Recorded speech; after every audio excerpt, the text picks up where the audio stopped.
In this tutorial, we will learn about on how to find the average of the nth number of an array.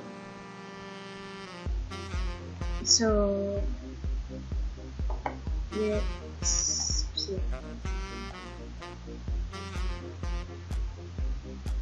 So since I have already the code, I'll only discuss it with you. First is we will ask the user on how many numbers do you want.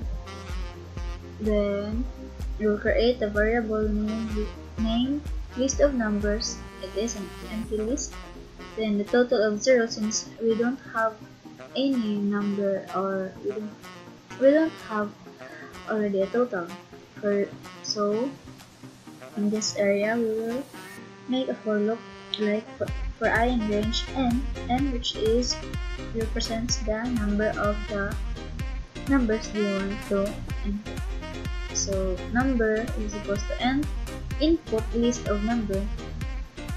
In this section you will identify the numbers, then input it, and then it will be append list of numbers that append. Then it will be saved in the number. Then for item in list of numbers is equals to total plus or equal to item. Then in this area we'll create an average variable that contains the total is divided by the length of numbers. Then we'll print the average. 2f is this one represents the 2 decimal places, and the f here is the float. This is the modulo, which represents a division. So like for example, how many numbers do you want?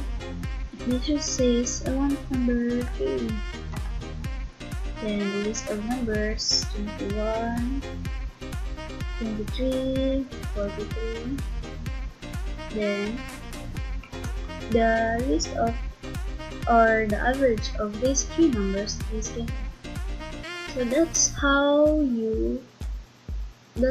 easy to find the average of how many numbers do you want in Python. So that's all in this video tutorial.